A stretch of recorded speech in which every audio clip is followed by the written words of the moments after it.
Ranava Greenwich, where the dream of luxury and nature truly comes home. Ranava Greenwich, a home full of love and dreams. Sir doctor K Nageshwar ఇవాళ కూడా మనకు చాలా topics ఉన్నాయి. So ఈ topics గురించి పూర్తిగా విశ్లేషించడం కోసం ప్రముఖ రాజకీయ విశ్లేషకులు మాజీ ఎమ్మెల్సీ డాక్టర్ కె నాగేశ్వర్ గారు మనతో ఉన్నారు. ప్రొఫెసర్ గారు నమస్తే అండి. ప్రొఫెసర్ గారు నమస్తే రాజేష్. రైట్. ఏపీ రాజకీయాల్లో మళ్ళీ కుల సమీకరణల వేడి మొదలైందా? అభివృద్ధి సంక్షేమం పక్కకు పోయి రాజకీయం అంతా కులం చుట్టూనే తిరుగుతోందా? మొన్నటిదాకా క్లాస్ వార్ అన్న వైసీపీ ఇప్పుడు క్యాస్ట్ కార్డును బయటకు తీసిందా? మాజీ మంత్రి అంబటి రాంబాబు ఇంటిపై జరిగిన దాడి ఇప్పుడు రాష్ట్ర రాజకీయాల్లో చిచ్చు రేపుతోంది. దీన్ని కేవలం ఒక వ్యక్తిపై జరిగిన దాడి అనకుండా కాపు సామాజిక వర్గంపై జరిగిన దాడిగా వైసీపీ ఎందుకు చిత్రీకరిస్తోంది? అంబటి రాంబాబు స్వయంగా తన కుమార్తెను మీడియా ముందుకు పంపించి పవన్ కళ్యాణ్ పేరును ప్రస్తావిస్తూ కాపు మహిళలకే రక్షణ లేదని ప్రశ్నించడం వెనుక ఉన్న అసలు మాస్టర్ ప్లాన్ ఏంటి?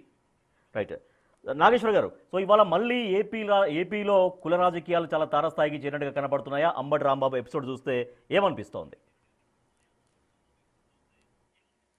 కొత్తగా కుల రాజకీయాలు ఉండడిపోయింది. ఇది పవన్ కళ్యాణ్ చెప్పారు కదా, పక్కన తెలంగాణ రాష్ట్రంలో రాష్ట్రం గురించి ఆలోచిస్తారు, మన ఆంధ్రప్రదేశ్లో కులం గురించి ఆలోచిస్తారని సాక్షాత్తు పవన్ కళ్యాణ్ చెప్పారు.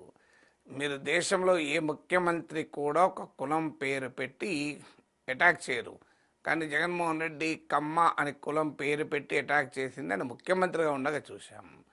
తర్వాత మీకు ఏ ముఖ్యమంత్రి కానీ ముఖ్యమంత్రి కావాలనుకునే వ్యక్తులు కానీ ఓ కులాన్ని నొక్కి చెప్పరు. కానీ మీరు చంద్రబాబు నాయుడు, పవన్ కళ్యాణ్, లోకేష్ ఎన్నిసార్లు చెప్పలే జగన్ రెడ్డి అని చెప్పారా లేదా? సో ఇది మన ఆంధ్రప్రదేశ్లో రాజకీయాలకు ఇది ఉన్న స్వభావమే.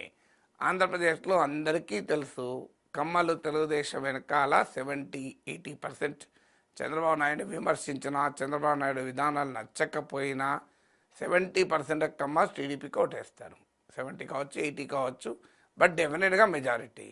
జగన్మోహన్ రెడ్డి విధానాలు నచ్చినా నచ్చకపోయినా 60-70% రెడ్లు క్రిస్టియన్స్ జగన్కే ఓటేస్తున్నారు. ఇది రియాలిటీ కదా. పచ్చిగా చెప్పుకోవాలంటే కాపులు ఆసిలేట్ అవుతూ ఉంటారు. కాపులు మీకు ఉమ్మడి రాష్ట్రంలో సిగ్నిఫికెంట్గా ఉన్నారు. ఇప్పుడు ఆంధ్ర రాష్ట్రంలో అయితే ఒక 30-40 సీట్లలో వారు ప్రభావం చూపగలుగుతారు. అందులో ఉమ్మడి గోదావరి జిల్లాలు, కొంతమేర కృష్ణా గుంటూరు జిల్లాలో కాపులు ఒక డామినేటింగ్. ఇక డిఫరెంట్ కాపు కేటగిరీస్గానే భావించే తూర్పు కాపు, ఒంటరి, బలిజ కులాలు కూడా తీసుకుంటే రాయలసీమ, ఉత్తరాంధ్రలో కూడా కాపులు ఒక ప్రధానమైన భాగం. దీనికి ఒక చారిత్రక పూర్వరంగం ఉంది. వంగవీటి మోహనరంగ హత్యతో కమ్మ కాపుల మధ్య విభేదాలు మొదలయ్యాయి. వంగవీటి రంగ ఎమర్జెన్సీ కాపు నాయకుడిగా ఎమర్జ్ కాలేదు, కానీ అదొక పొలిటికల్ టర్న్ కాస్త కాస్ట్ టర్న్ తీసుకొని అప్పటి నుంచి కమ్మ కాపు గ్యాప్ అనేది ఏర్పడింది. మీకు ప్రజారాజ్యం కమ్మాసు, రెడ్డిసు ఆంధ్రప్రదేశ్లో ముఖ్యమంత్రి పదవి పొందుతూ వచ్చారు. ఉమ్మడి రాష్ట్రంలో కూడా మీరు చూస్తే అత్యధిక మంది సీఎంలు కమ్మ లేదా రెడ్డి.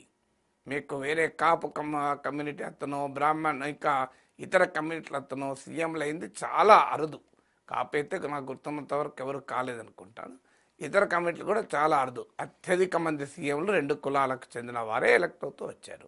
సో న్యూమరికల్గా స్ట్రాంగ్ ఉండి కూడా అనేక నియోజకవర్గాల్లో ప్రభావం చూపెట్టగలిగే సత్తా ఉండి కూడా రాజ్యాధికారంలో మాకు ఆ సముచిత వాటా లేదు అన్న ఆవేదన కాపుల్లో ఉంది. మన దేశంలో మన పార్లమెంటరీ డెమోక్రసీ కాస్త ప్రైమ్ మినిస్టీరియల్ గవర్నమెంట్గా, చీఫ్ మినిస్టీరియల్ గవర్నమెంట్గా మారిపోయినాక రాజ్యాధికారం అంటే మంత్రి పదవులు కాదు, ఎమ్మెల్యేలు కాదు, ఎంపీలు కాదు. రాజ్యాధికారం అంటే ముఖ్యమంత్రి పదవే రాజ్యాధికారం. సో ఆ ముఖ్యమంత్రి పదవి మాకెందుకు రాదు అన్న భావన కాపుల్లో పెరుగుతూ వచ్చింది. వాస్తవంగా కాంగ్రెస్ పార్టీ అధికారంలో ఉన్నంత కాలం కమ్మాస్ కూడా ఇలాగే ఏలినేట్ అయ్యారు, ఎందుకంటే కాంగ్రెస్లో ఉన్న రెడ్డి డామినేషన్ వల్ల.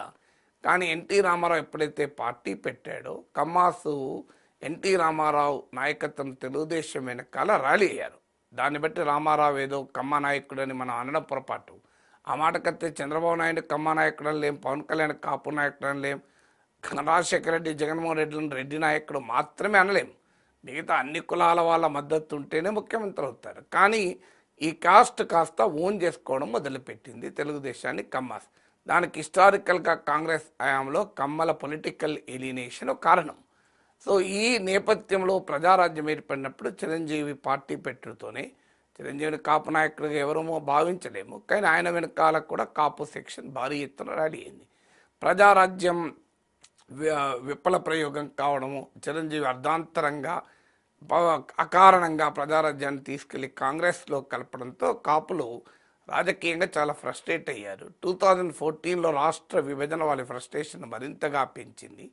అప్పుడు ఉన్న పొలిటికల్ కాంటెక్స్ట్ రీత్యా కాపులు 2014లో కూటమికి ఓటేశారు. పవన్ కళ్యాణ్ కూడా కూటమికి మద్దతు ఇవ్వడం కూడా ఒక ఫ్యాక్టర్గా పనిచేసింది. తర్వాత 2014 to 19 మధ్య కాలంలో అనేక అంశాలు ముందుకొచ్చాయి. మీకు ముద్రగడ పద్మనాభం ఇష్యూ ముందుకొచ్చింది, కాపుల రిజర్వేషన్ సమస్య ముందుకొచ్చింది, కాపు కార్పొరేషన్లకు నిధులు ఇవ్వలేదు అన్న సమస్య ముందుకొచ్చింది. సో అందువల్ల ఈ ఫ్యాక్టర్స్ అన్నీ కలిశాయి. పవన్ కళ్యాణ్ టీడీపీకి దూరం అయ్యాడు.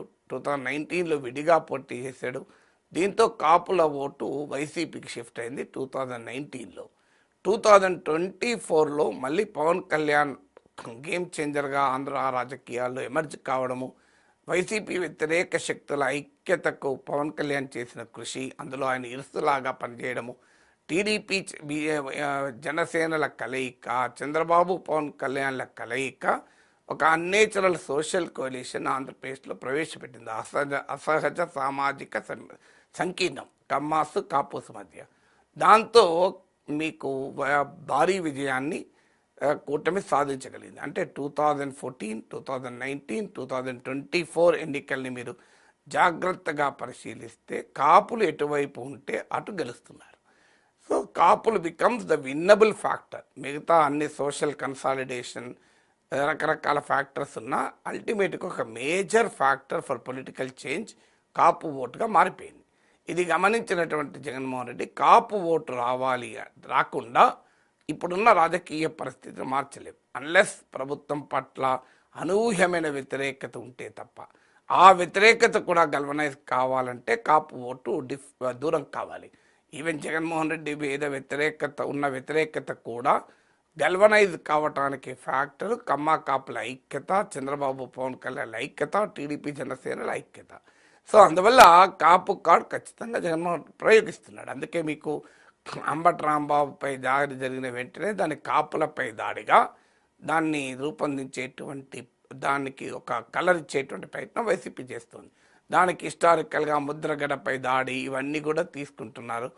మీరు ఈ డైమెన్షన్స్ అన్నీ తీసుకొని కాపులు కమ్మలు ఏకం కాకూడదు, కూటమికి టీడీపీకి కాపుల ఓటు రాకూడదు అనేది ఎత్తుగడ. మీకు ఇప్పటికే కాదు 2024లో కూడా పవన్ కళ్యాణ్ పైన కాపు వెటరన్స్ అయిన ముద్రగడ పద్మనాభం, హరిరామ జోగే లాంటి వాళ్ళు పెద్ద ఒత్తిడి తెచ్చారు. టీడీపీ జనసేన కలవకుండా, పవన్ కళ్యాణ్ చంద్రబాబు కలవకుండా అన్రీజనబుల్ డిమాండ్స్ పెట్టమని పవన్ కళ్యాణ్ పైన ఒత్తిడి తెచ్చారు.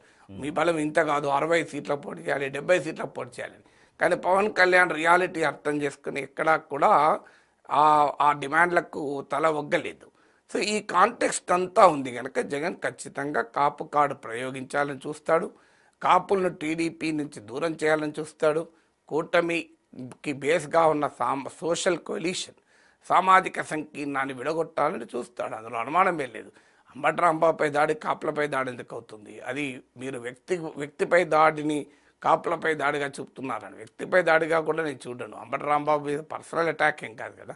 ఆయన వైసీపీ నాయకుడిగా ఆయన పైన దాడి, ఆయన చంద్రబాబు నాయుడు పైన, తెలుగుదేశం వారిపైన అభ్యంతరకరంగా మాట్లాడడం వల్ల జరిగిన ఒక రియాక్షన్ అది. బట్ ఆ రియాక్షన్ నేనే సమర్థించడం లేదు. ఖచ్చితంగా చట్టాన్ని తమ చేతుల్లోకి తీసుకొని ఎవరైనా దాడి చేయడానికి అంగీకరించలేం కదా. ఆయన ఆఫీస్ పైన దాడి, ఆయన ఇంటి పైన దాడి ఖచ్చితంగా ఖండించాల్సిందే.